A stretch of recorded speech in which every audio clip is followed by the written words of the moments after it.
नमस्कार दोस्तों, हिंदी की अद्भुत दुनिया में आप सभी का स्वागत है। आज हम लोग सीखेंगे अयोगवाह।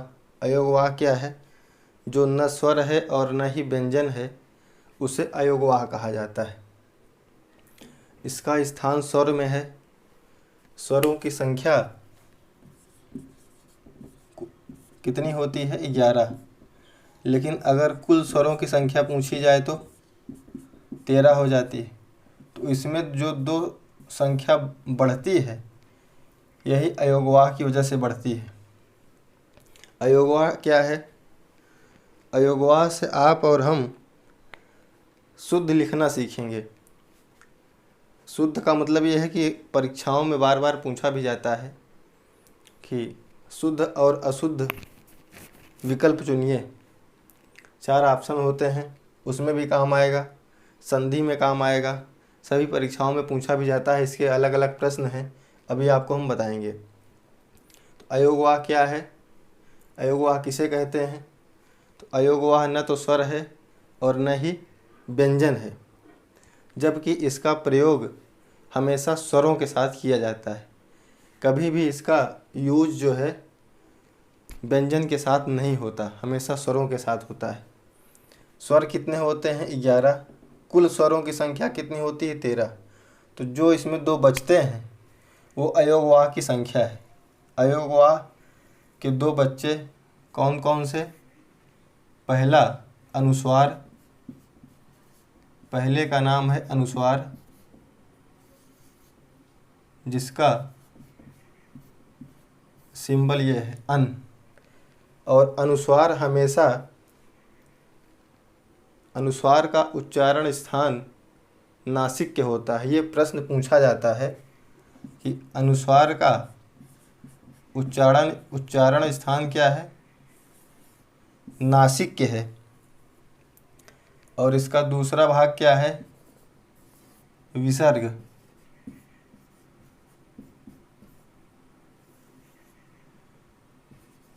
अह, अन अह। और इसका उच्चारण स्थान क्या है? कंठ।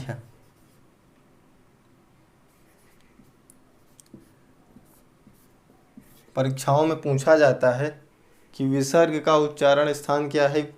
तो कंठ है। सभी परीक्षाओं में सब पूछे जाते हैं।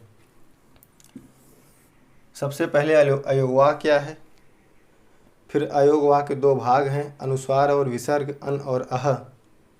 ये नासिक है। इसका उच्चारण स्थान या इसके वर्णों का स्थान जो है क्या है? नासिक है, जबकि इसका कंठ है।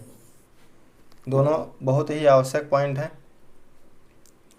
इसके बाद अयोगवाह का स्थान जो है वो स्वर के बाद होता है और व्यंजन के पहले। ये भी प्रश्न पूछा गया है कि अयोगवाह का स्थान क्या है या अयोगवाह के वर्णों का स्थान क्या है।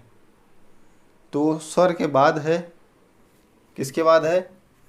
स्वर के बाद अयोगवाह और व्यंजन के पहले है। स्वर के बाद और व्यंजन के पहले क्या है? अयोगवाह। इसके बाद व्यंजन। जैसा कि आप जानते हैं कि व्यंजनों की संख्या कितनी होती है? 33। लेकिन कुल व्यंजनों की संख्या 41 होती है। कुछ लोग 36 मानते हैं। कुल की संख्या 41 और व्यंजनों की संख्या पूछी जाए तो 33, जिसमें से कई अलग अलग व्यंजन होते हैं। कौन कौन से? संयुक्त व्यंजन होता है। संयुक्त व्यंजन कितने? 4। उसके बाद क्या होता है? उच्छिप्त व्यंजन होता है। उच्छिप्त व्यंजन कितना होता है? 2 होता है। संयुक्त कौन कौन से हैं? य, र, ल, व। इसको द्विगुणी व्यंजन भी कहते हैं। उच्छिप्त को ही क्या कहते हैं? द्विगुणी व्यंजन। कौन कौन से होते हैं ये? ड और ढ, ढ और ड। एक होता है ऊष्म व्यंजन, इसके भी कितने पार्ट होते हैं? 4। कौन कौन से? स, स, स और ह। अयोगवाह में ऊष्म और संयुक्त आपके काम आने वाले हैं, इसको आप याद रखिएगा, ठीक है। इसके बाद है स्पर्श व्यंजन। कौन सा? स्पर्श व्यंजन की संख्या कितनी? 25। क से लेकर कहाँ तक? 25 होती है। आइए देखते हैं इसको कि स्पर्श व्यंजनों की संख्या 25 कहाँ से कहाँ तक की है। स्पर्श व्यंजन से ही यहाँ से एक नियम निकल के आएगा, अनुनासिक का नियम। क, ख, ग, घ, अंग, च, छ, ज, झ, ञ, ट, ठ, ड, ढ,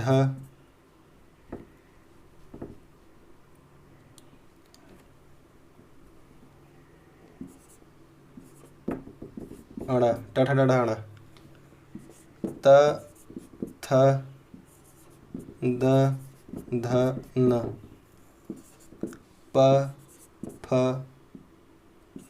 ब, भ, म। इसको कहते हैं क वर्ग, इसको ख वर्ग,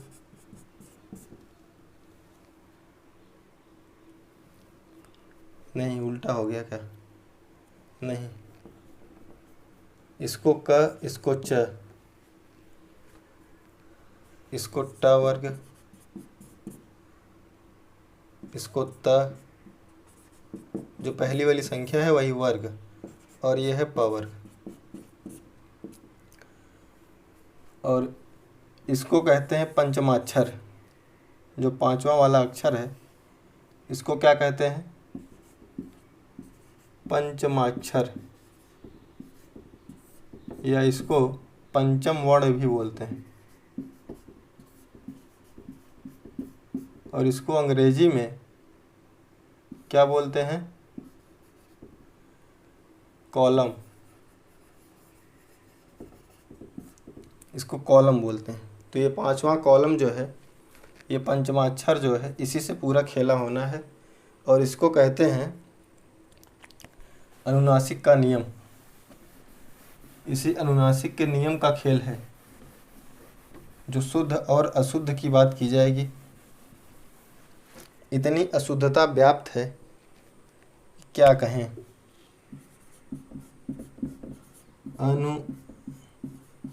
अनुनासिक,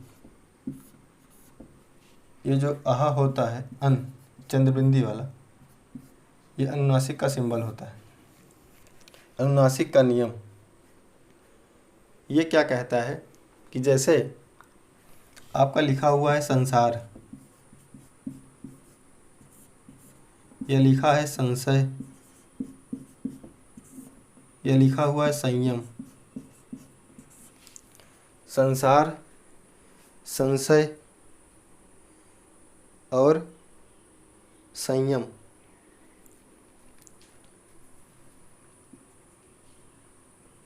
संसार, संशय और संयम, सादा सा होगा। क्या इसको हम लोग, ये जो अनुस्वार लगा हुआ है, अनुस्वार किसको कहते हैं? ये बिंदी को अनुस्वार कहा जाता है। इस अनुस्वार को क्या हम पंचमाक्षर में बदल सकते हैं? संशय और संयम, तो ये गलत हो जाएगा। जबकि दंत,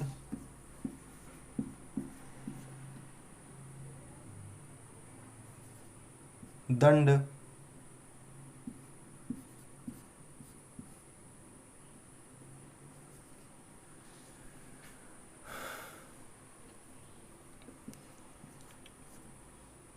ये सभी सही होते हैं। अगर ये सही है तो ये गलत क्यों है, प्रश्न यही बन रहा है। अनुनासिक का नियम आपको यही बताएगा। बाकी गलत लिखने की प्रथा तो इतनी तेज़ी से चल रही है कि जो चीज़ें सही लिखनी चाहिए वहाँ भी गलत कर दे रहे हैं। पूरा का पूरा शब्द ही गलत लिख दे रहे हैं। बादशाह में एक छोटा भाई है, बादशाह लिखा था, वो सादा सा लिख दिया था।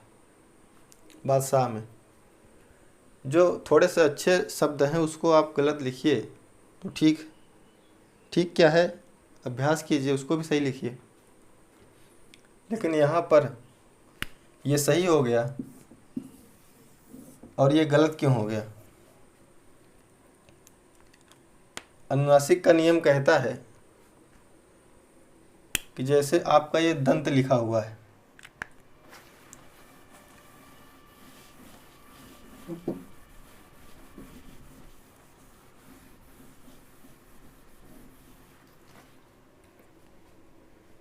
क्या लिखा हुआ है?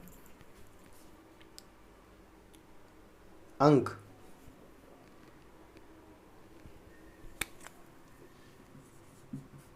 अंक है या अंग है,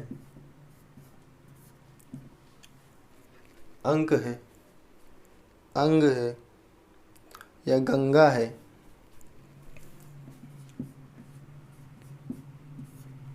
या पंकज है, इन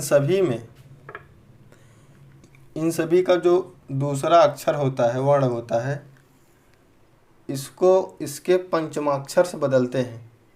इसके अनुस्वार को हटाने के लिए जब इसके अनुस्वार को हटाते हैं तो इसके पंचमाक्षर या पंचम वर्ण से बदल देते हैं।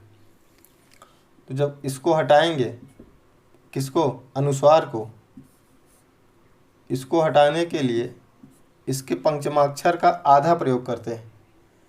ये जो पंचमाक्षर होता है हमेशा आधा यूज किया जाता है, कभी भी पूरा नहीं लिखा जाता है। एक प्रश्न ये भी बनता है कि इस अनुस्वार को हटाने के लिए किसका प्रयोग किया जाता है? तो अनुस्वार को हटाने के लिए पंचमाक्षर का प्रयोग किया जाता है। पंचमाक्षर कैसा? आधा। तो इसमें जब हम लोग हलंत लगाएंगे तो ये हो जाएगा अंक। ये पहले ऐसे लिखा जाता था, अब कम लिखा जाता है। जैसे अंग है तो ग वाली लाइन कौन सी है? क ख ग घ अंगा, इसका पंचमाक्षर क्या है? इस प्रकार से हम लोग लिखेंगे। गंगा। पुरानी किताबों में आप देखेंगे, तो आपको ऐसे ही लिखा मिलेगा गंगा।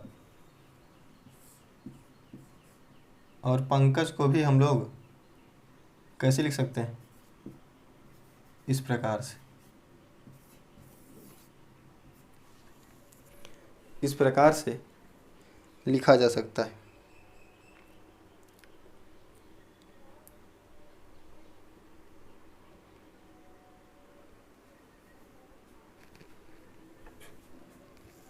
च वर्ग की अगर बात करें, किसकी? च वर्ग की, तो इसके शब्दों को अगर देखेंगे, पंचानन,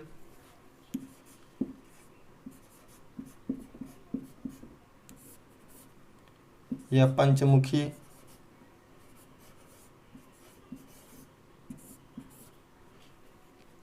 या चंचल,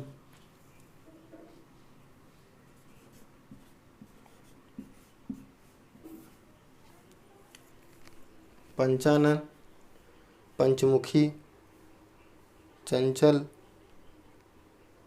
या संजय,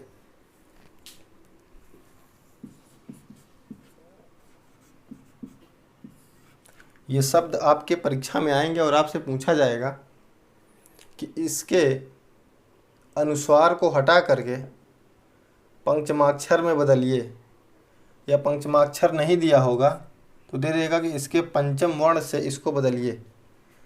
तो आप जब देखेंगे कि अनुस्वार के बाद वाला शब्द क्या है, अक्षर क्या है, वर्ण क्या है, च है, तो जब च वाले वर्ग में आप आएंगे तो इसका पंचमाक्षर क्या है, इया। तो इसको बदलने के लिए हम लोग क्या करेंगे, इसको हटाएंगे अनुस्वार को और आगे आधा इया लिखेंगे और लिख देंगे पंचानन। ये आपका सही हो जाएगा। और ये हो जाएगा पंचमुखी, ये हो जाएगा चंचल,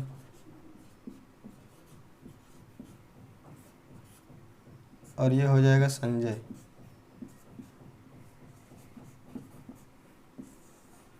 इस प्रकार से हम लिख सकते हैं। ये आपके 4 विकल्प में भी शुद्ध अशुद्ध में भी मिल सकता है। इसके बाद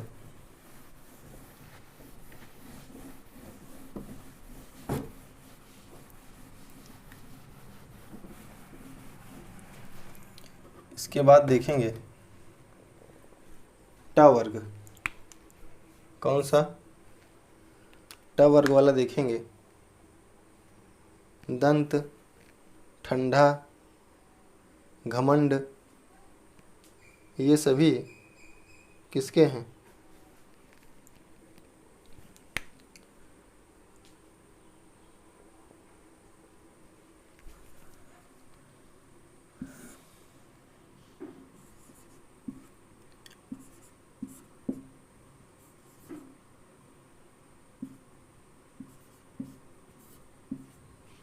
दंड, ठंडा, घमंड, मंडल,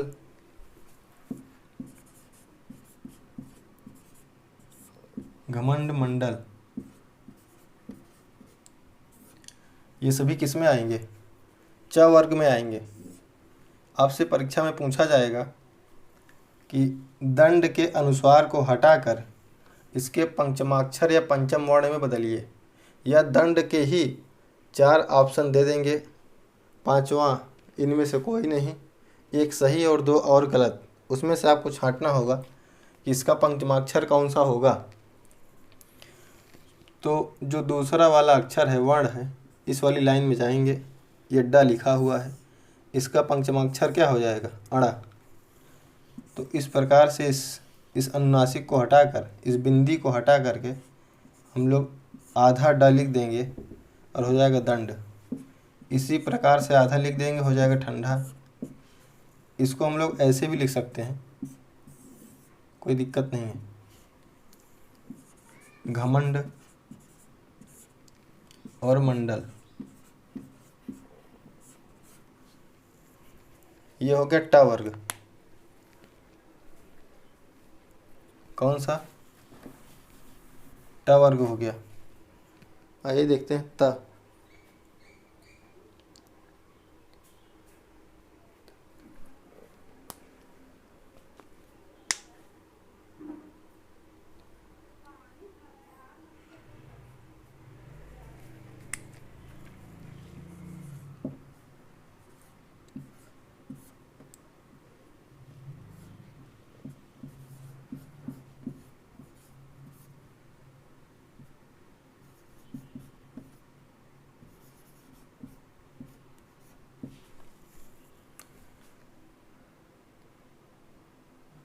दंत, शांत, कंधा।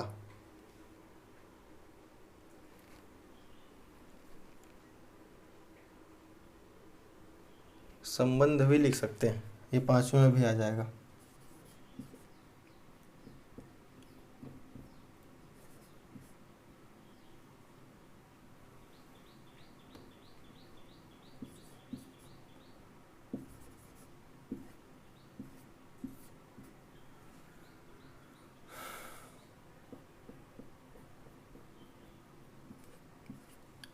संबंध ये किस में आएगा? ट वर्ग में आएगा। किस में? त वर्ग में। इसको हम देखेंगे तो अनुस्वार के बाद ये जो अनुस्वार लगा हुआ है इसके बाद जो वर्ण आया हुआ है यह है त। तो त वाली लाइन में जाएंगे और देखेंगे कि इसका पंचम या पांचवा वर्ण कौन सा है, तो न है। तो आधा न का प्रयोग करेंगे तो हो जाएगा दंत, शांत। इस प्रकार से अनुस्वार को हटा करके लिखेंगे अंधा। और जब संबंध में आएंगे तो इसमें पहले ब है, इस सा के ऊपर के अनुस्वार को हटाने के लिए दूसरा वाला सब वर्ण देखेंगे तो ब लिखा हुआ है और ब वाली लाइन ये है प वर्ग में, और इसका पंचम वर्ण है म। तो जब म को आधा लिखेंगे ये ब हो गया। फिर ब के ऊपर के अनुस्वार को हटाने के लिए ध की लाइन में जाएंगे और उसका पंचम वर्ण देखेंगे। किसके? ब। कहाँ गया? यही है ब। ध की लाइन में जाएंगे, ध कहाँ है? ये ध है, इसका पंचम वर्ण न, तो हो जाएगा संबंध।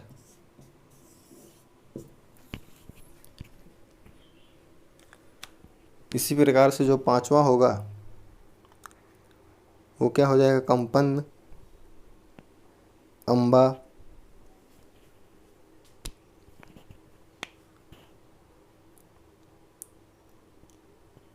एक लिख लीजिए कंपन और एक अम्बा।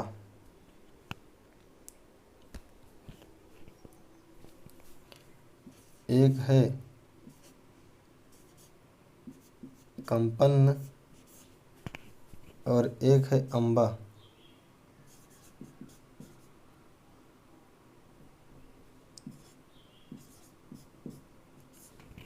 कंपन वाले शब्द में आएंगे और इसके अनुस्वार को हटा करके ये जो बिंदी लगी हुई है इसी को अनुस्वार कहते हैं।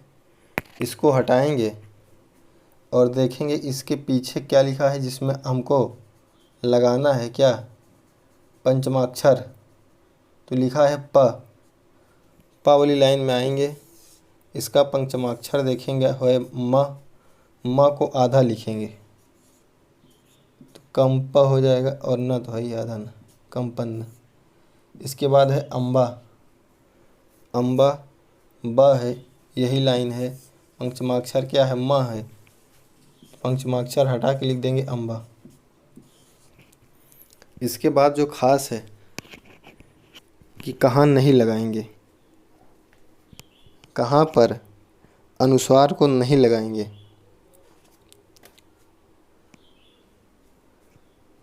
अनुस्वार का परिवर्तन सदैव पंचमाक्षर में होता है और आधे व्यंजन में होता है।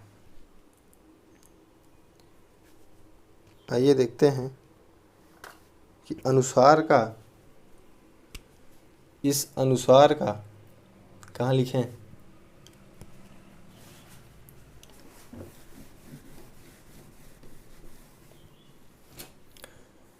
अनुस्वार के साथ साथ अगर आपका ऊष्म व्यंजन आ गया, जैसे संसार,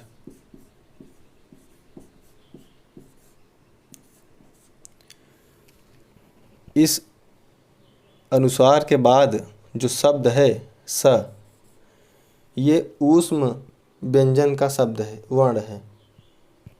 इस जब भी अनुस्वार के बाद ऊष्म व्यंजन आएगा,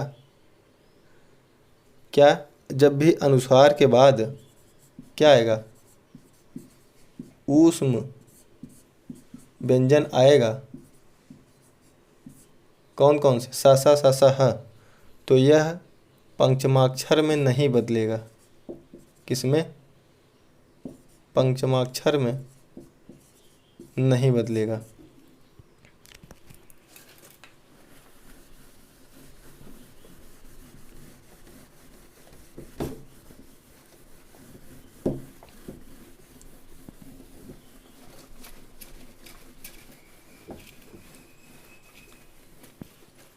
नियम क्या है? जैसे संसार है, और क्या है? संयम है, और क्या है?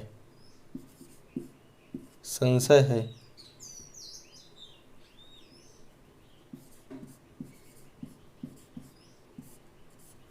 क्या क्या है? संसार है, संयम है, और क्या है? संशय है। तो इसमें इसका नियम क्या है कि जब भी अनुस्वार के बाद,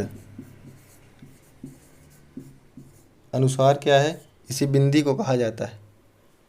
इसके बाद जब भी क्या आएगा? ऊष्म व्यंजन आएगा। ऊष्म व्यंजन कौन कौन से हैं? स, स, स और ह। और ऊष्म व्यंजन तो ठीक ही है, इसके साथ साथ संयुक्त व्यंजन। संयुक्त व्यंजन क्या क्या है? य, र, ल, व। तो जब भी अनुस्वार के बाद ऊष्म व्यंजन या संयुक्त व्यंजन आएगा तो ये जो है किसमें नहीं बदलेगा? पंचमाक्षर या पंचम वर्ण में नहीं बदलेगा।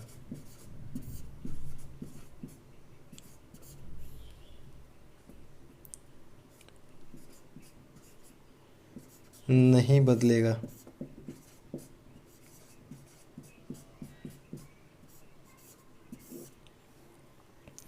तो संसार ऐसे ही लिखा जाएगा, संशय ऐसे ही लिखा जाएगा, संयम ऐसे। अगर इसको हम ऐसे लिख देंगे पंचमाक्षर लगाकर तो ये गलत हो जाएगा। अगर संयम को हम ऐसे लिख देंगे तो ये गलत हो जाएगा। और यदि अगर हम संशय को ऐसे लिख देंगे तो ये गलत हो जाएगा। क्यों गलत हो जाएगा? क्योंकि अनुस्वार के बाद ऊष्म व्यंजन या संयुक्त व्यंजन नहीं आना चाहिए। अगर आ गया तो यह पंचमाक्षर या पंचम वर्ण में नहीं बदलता है। ये नियम है और परीक्षा में आपके आएगा और आपसे गलत हो जाएगा, इसलिए आप देख लीजिए, बहुत ही आवश्यक है। और जब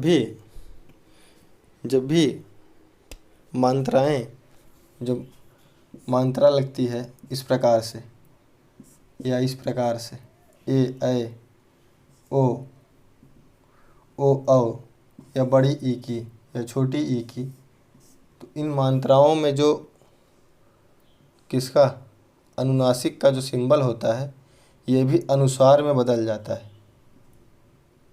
ये भी कैसा लगता है? अनुस्वार में लगने लगता है। इन सभी मात्राओं में।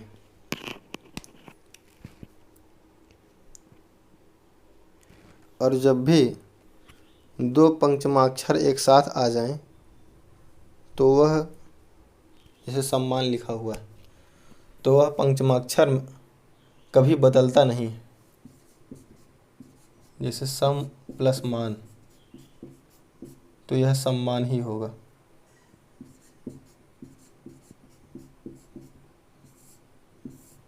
दो पंचमाक्षर अगर एक साथ आ जाएं तो ये बदलते नहीं हैं।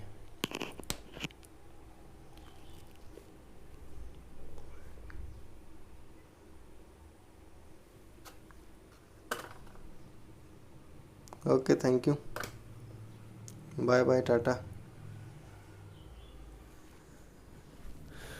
ठीक है, और क्या करना है? वीडियो को लाइक करना है और सब्सक्राइब करना है। क्या करना है? लाइक और subscribe. Thank you, thanks for watching.